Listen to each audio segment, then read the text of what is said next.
Tous les jours, dès 16h, historiquement, Vaud vous raconte l'histoire sans se la raconter elle. Elle nous raconte des histoires dont elle seule a le secret, même lorsqu'il s'agit des secrets les mieux gardés au monde. Clémentine Portier-Kaltenbach. Oui, en Oui. réalité, c'est plutôt le problème inverse. C'est-à-dire que ne savons-nous pas, qu'ignorons-nous de la reine d'Angleterre, dont nous voulons tout savoir? Est-elle vraiment l'une des femmes les plus riches au monde? Est-ce qu'elle paye des impôts et Oui. combien, hein? Ah oui? Où est-elle en ce Maintenant, oui. moment? Ah, Ah. où est-elle en ce moment même? Et Elle est quelle enfermée à sera... Windsor. Oui, ça certainement. Quelle sera la couleur du chapeau du jour de Her Majesty the Queen? Jaune, fuchsia? Ah ben maintenant, Hein? je crois que ça va être un peu noir. Plutôt quand même. noir. Mais vous savez qu'elle en aurait porté dans les 5000, on le sait, ça, depuis le début de sa vie publique. Et cette question du type de chapeau, de sa couleur, à l'occasion de chacun de ses déplacements officiels, est un sujet absolument crucial. Parce que ça fait l'objet de paris chez les bookmakers. Quelle sera la couleur du chapeau de la reine aujourd'hui, bien sûr? Son sac à main, toujours le même modèle. Ah, toujours? Et oui, le sac fétiche de la maison Lomer qu'elle porte depuis 50 ans. On a tellement l'habitude de la voir avec son sac à main qu'on a presque l'impression qu'il lui est greffé dans le creux du coude. Elle le porte comme ça, le bras plié. Elle en posséderait 200, vernis, beige et noir. Un modèle spécial qui est fait pour elle. Seule, elle est la seule à avoir le droit de le porter et dont elle reçoit 5 exemplaires par an. Mathieu, je vois que vous brûlez de savoir ce Je que brûle. contient Ah oui. ce sac à main. Il y a un Je- mouchoir, voilà. des biscuits pour chiens, un tube de rouge à lèvres, Pastilles de menthe. pastilles de Et menthe mots aussi. croisés, parfois. Vous voyez, Stéphane connaît bien le Ouais. contenu du sac à main de la reine. On dit d'ailleurs que Sa Majesté utilise son sac à main pour se sortir de certaines situations embarrassantes auxquelles elle souhaite mettre un terme. Par exemple, si au cours d'un dîner, elle le pose sur la table, Qu'est-ce que ça veut dire? ça veut dire qu'elle souhaite que le repas se termine au plus vite. Hein. Bah, Si, elle ne l'a pas tellement pendant les dîners, c'est pendant les audiences. Oui. Quand elle sort son sac à main Ouais. qui est par terre à Ouais. ses pieds, Elle le ça pose veut dire, là? elle le pose. Ça veut dire, il Vous faut venez de dégager. sortir de là. Ça oui. veut dire, bon, je crois qu'on s'est tout dit. On a fait le tour de la question. Et si Mais elle, c'est est, malin, hein. si elle Ouais. est debout et qu'elle pose au sol son sac à main, Ah. c'est qu'elle demande qu'on vienne au plus vite la sauver d'une conversation trop laborieuse. Hein. Mais de l'avis Je de, serai attentif la prochaine fois que je m'entretiendrai avec de la reine. l'avis d'Adam Elicker, qui est un spécialiste de la famille royale, l'une des choses qui paraît-il, depuis toujours rend la reine la plus malheureuse, c'est le silence qui s'installe dès que les gens la voient rentrer quelque part. Et il préfère fuir plutôt que de commettre une erreur protocolaire. Et en fait, ce respect ne fait que l'isoler davantage encore. Alors, what else, bien sûr, on connaît toutes les petites manies de la reine. On dit que quel que soit le château où elle réside, ça c'est bien connu, qu'elle va de pièce en pièce éteindre l'électricité, bien sûr, et que pour cette même raison, elle aurait refusé que l'on change les casseroles de Buckingham Palace. Et oui, quand il s'agit de la reine, tout fait sujet. Son amour inconditionnel pour ses chiens, naturellement. On sait aussi qu'elle aime les chevaux, les courses, qu'elle se maquille seule tous les matins, qu'elle se maquillait seule tous les matins. Est-ce qu'elle le fait toujours? Qu'elle ne possède, évidemment, on en avait déjà parlé dans cette émission, ni passeport, ni permis de conduire. Elle n'en a pas besoin puisque ceux qui sont délivrés à ces millions de sujets portent ses armes et donc son nom.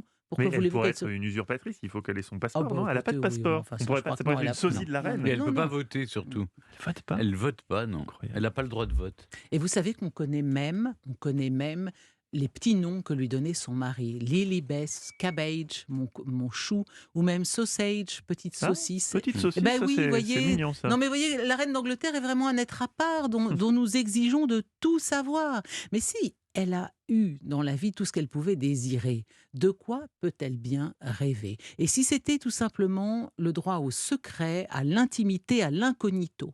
Eh bien, une fois dans sa vie, elle a eu l'occasion de vivre un vrai moment d'incognito, de partir seule avec sa sœur dans Londres et de s'y promener jusqu'à point d'heure. C'était des circonstances très exceptionnelles, puisque c'était le 8 mai 45, jour de la capitulation allemande. Alors ce jour-là, elle apparaît au balcon de Buckingham Palace entre ses parents et Churchill, mais ça suffit pas.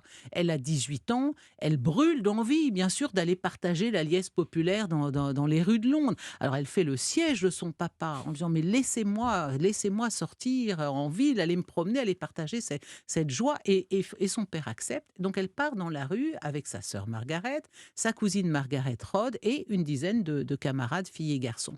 Et le petit groupe sort discrètement par une porte dérobée à l'arrière du palais et se jette joyeusement dans la rue.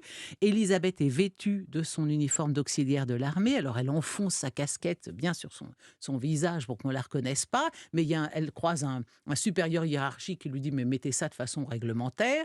Et donc en tout cas elle parle dans la rue, elle participe à des farandoles, elle vient même acclamer sa famille sous le balcon de Buckingham, ce qui devait être pour elle une scène tellement inhabituelle de voir sa famille là, comme les Anglais de l'Angleterre d'en bas, comme on dirait. Bon, alors elle participe à des farandoles dans la rue. Elle écrira par la suite dans son journal Trafalgar Square, Piccadilly, Pall Mall. J'ai parcouru des kilomètres et des kilomètres. J'ai fait la fête au lit à 3 heures du matin. C'était une marée de bonheur. Quelques jours plus tard, le 14 mai, qui est le jour de la capitulation du Japon, elle pourra une seconde fois échapper à la vigilance de ses parents et se promener dans Londres. Et elle rentre à 2 heures du matin après avoir dansé à la queue leu, qu'elle orthographie dans son journal en un seul mot, à la queue leu. Car, of course, comme on s'en doute, on connaît aussi le contenu de son journal, figurez-vous. Ajoutons enfin que non seulement cet épisode a été rendu public, mais qu'il a fait l'objet d'un film en 2015 intitulé The Royal Night Out. Et il n'empêche que pour Elisabeth II, cette nuit de liberté et de liesse incognito dans Londres, alors qu'elle avait 18 ans, grisée par l'impression d'être pour une fois une personne ordinaire, fut de son propre aveu le plus mémorable de sa vie. Stéphane, vous n'avez rien C'est à beau. redire à ce... Non, mais c'est vrai. Et souvent, elle est saviez venue tout en France aussi pour se détendre. C'est-à-dire C'est-à-dire des escapades. Elle faisait la visite des châteaux du Bordelais pour boire, pour découvrir le bon vin, et puis surtout des haras. Et ça, Ouais. c'était son grand plaisir Mm. pendant des années. Et la reine-mère faisait la même chose. On dit que parfois elle arrivait, quand elle voulait voir une pièce de théâtre dans Londres, elle arrivait quand la pièce avait déjà commencé, elle s'asseyait discrètement devant, puis se faufilait. C'est bien sûr certainement une contrainte inimaginable Oui, parce que pour nous. dès que vous entrez quelque part, les gens se lèvent, se Mm. mettent, chantent l'hymne, ou des choses comme ça. Donc, c'est vrai que c'est difficile d'avoir une vie ordinaire. Ce qui va être difficile pour elle, c'est que la seule personne à qui elle pouvait raconter Bah oui, ses son mari. petits secrets l'a quittée. Elle n'a pas une confidente ou un Elle confident a une dame d'honneur, Lady Susanna Hussey, qui l'accompagnait d'ailleurs dans la Daimler le jour des funérailles du prince Philippe. C'est sa dame d'honneur principale, disons.